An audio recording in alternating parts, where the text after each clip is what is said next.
Professional Rookies podcast. You found us again. Episode 10. Can't believe it. 10 episodes already. I'm your host, Rini Angolia, along with my co-host, Brian Beef Ferreira. And I'm going to start right off with an apology. This podcast is being dropped late. I got crushed on, I don't want to say I got crushed on Twitter. A bunch of private messages. Hey, where's the podcast? Where is it? And I just said, life got in the way. So truth be told, I mean, it's really Brian's fault. Yeah. I'll take a little blame. So normally we record these on Monday. And we drop them every Tuesday morning at 5 a.m. like religion. We haven't missed.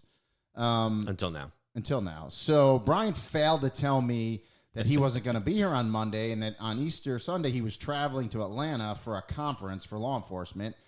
And so he's like, oh, it's okay, we'll do it Thursday night. Well, we weren't really prepped and ready for the show. And then on Thursday afternoon, I was contacted by my employer, ESPN, that, hey, if I could jump on the Virginia Tech spring football game on ACC Network on Saturday. So I was like, Brian, we can't do a pod tonight. I have to try to catch up and do some prep work. Well, I question your dedication. Prep work for the spring game, and I just booked a flight, and I'm flying first thing in the morning, so it got all screwed up. And then he came back, and then got called into work today. And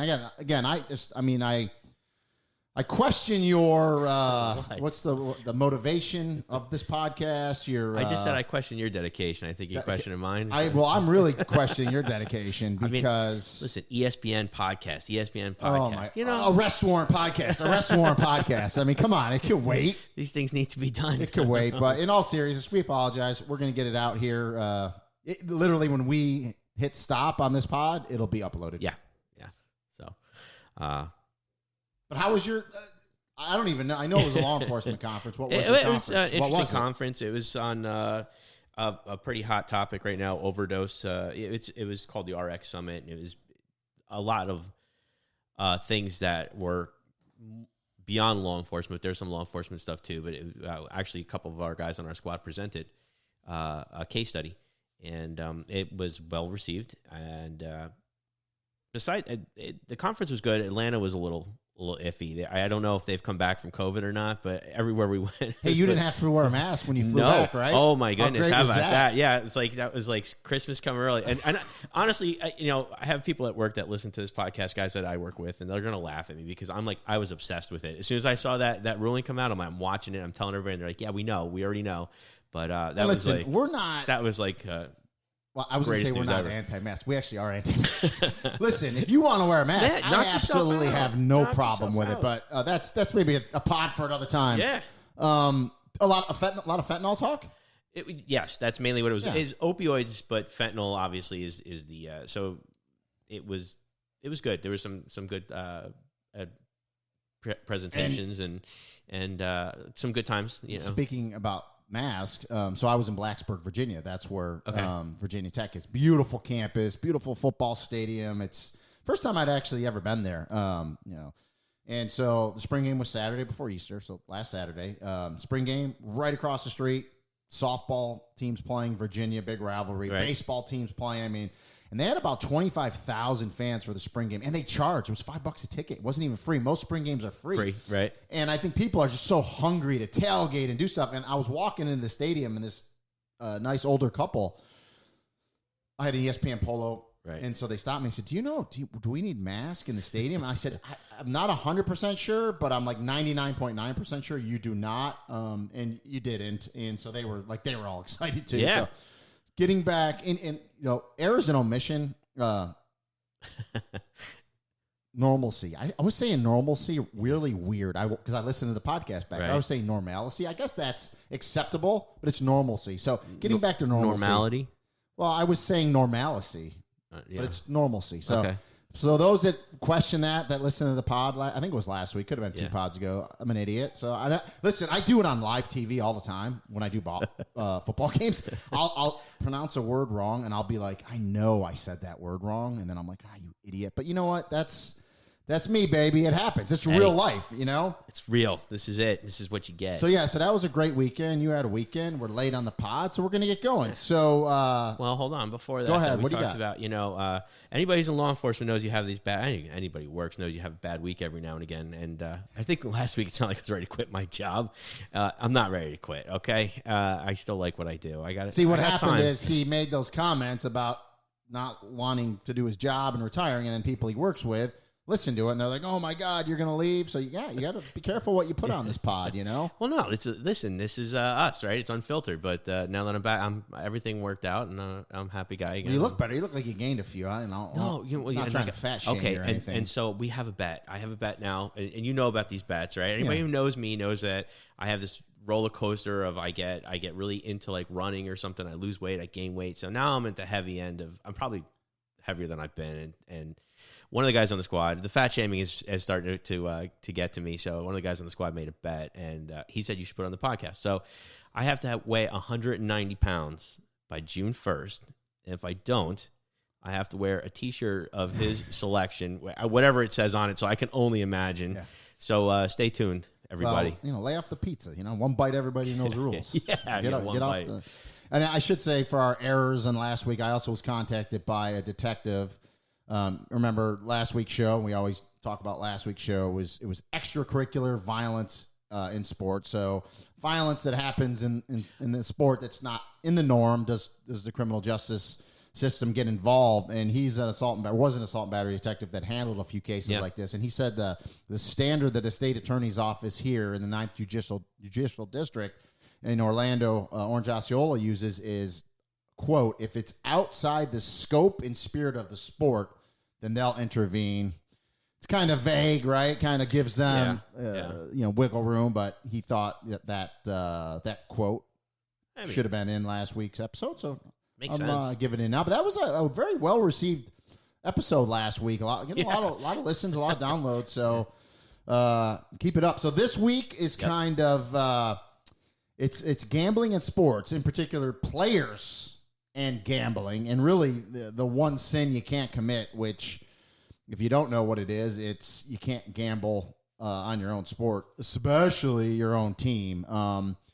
And so before, during the research, and I did a ton of research, and there's a million different ways you can go here, and there's a million different gambling scandals, if you want to talk about gambling cases in all sports, right? And we're mainly talking professional sports, although we got some college in here.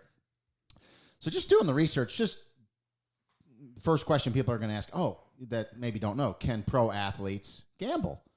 And the answer is yes. So in pretty much every major sports league, okay, has basically the same rules. Right. You can gamble on other sports.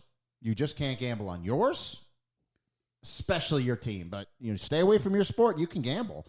So that and there's just legally gamble. Right? Legally, obviously you can't can't go to the bookies and stuff like that. But gambling, there's a lot of legalized gambling now, so it's a big deal. And we'll get into it more. But I just wanted to start it out with that yes, you can technically gamble, just can't be on your sport. Right. Okay. So like Congress not being able to wait. Congress can play the stock market. Oh, please! Isn't that kind of the same thing? Don't get me going. Wait, sorry. We said we were not going to talk politics. Couldn't help it. So the first case everyone knows and loves to talk about, and I thought it was the proper one to start this pod is Pete Rose, right? So Charlie Hustle, Pete Rose played for the Cincinnati Reds, played from 63 to 86, so 23 years. I mean, he really was storied career, a great player, still all-time leader, Major League Baseball in hits, 4,256. Ty Cobb is second.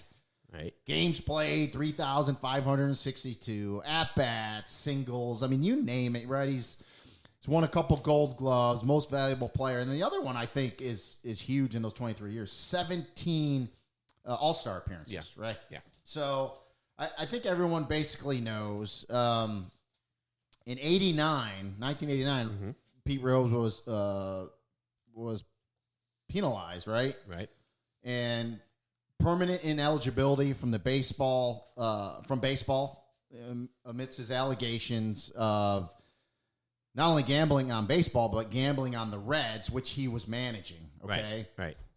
So there was a lot of allegations that not only did he bet on the Reds, but he may have bet on them to lose. And so that's like the one, like, no, right? I mean, you cannot, again, bet on your sport, but man, you get into your team, and that's like super red flag. I mean, betting on your sport's red flag, but your team, super red flag, especially if you're like a manager, because you kind of control who pitches when you pull people out, switch hits. I mean, there's so much in baseball that you control. Right. It's just one of those things that you're totally violating the spirit of the sport, and it's that stab in the back to all the people that are watching. You know, if you knew the outcome of the game, what's the point of watching it? So, you know, the reports came out that he was gambling, and I know I'm kind of like just glossing over it again. There's so when you research Pete Rose, I mean, there's a ton of different literature you can go to. So if you're not, you know, well-to-do on this topic and you want to know more about it, just research it. But Peter Ueberroth was the commissioner of baseball when it started. Then Bart Giamatti, who was the National League president, he became the commissioner, and they ended up hiring an attorney by the name of John Dowd, which is the Dowd report, right? He does the report, and he goes through and finds everything. And just the Reader's Digest version of the Dowd report basically alleged that Pete Rose bet on 52 Reds games. So 52 games that he managed.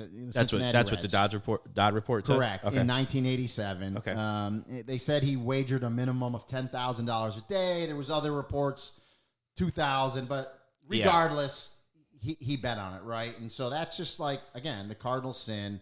Did Dowd say how and I know I looked at that report for about 3 seconds. It's 200 and something pages long, but did he say in there how he was able to prove that he bet on the Reds games? Just kind of like what we would do as detectives, just investigations, witnesses, a lot of witness testimony. Right. Which is the least witness testimony is horrible. Yeah, but I think they had a lot of it. But the Dowd report also says there was actually no evidence discovered that Rose bet against the Reds. Right. On the Reds, that's what I read, yeah. But not against the Reds, which is always, you know, that came up. And then, so in 89, too, Bart Giamatti he had a heart attack. He ended up dying. Okay. I think Fay Vincent, I believe, was the next commissioner, then Bud Selig. And so there's always been, Hall of Fame eligibility, right? Because he's permanently ineligible for the game, and he wants to be in the Hall of Fame. So I don't think there's a person out there, and jump in anytime you want. Yeah, there's not a person out there that doesn't believe as a player and what he did that Pete Rose doesn't belong in the Hall of Fame. Of course he does. I mean, he was that good of a player. I mean, he's a day one, like, put him in, 100 times out of 100, So the question is the gambling, right? Right.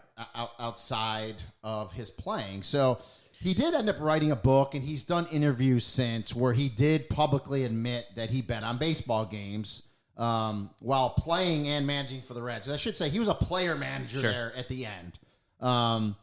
And I guess in some of his interviews and in his book, he admitted on betting on Reds games. But again, he always says, I always bet on them here's to the win. quote. I got the quote right here. It was an interview on the Dan Patrick Show, March 2007. He said, I bet on my team every night. I didn't bet on my team 4 nights a week.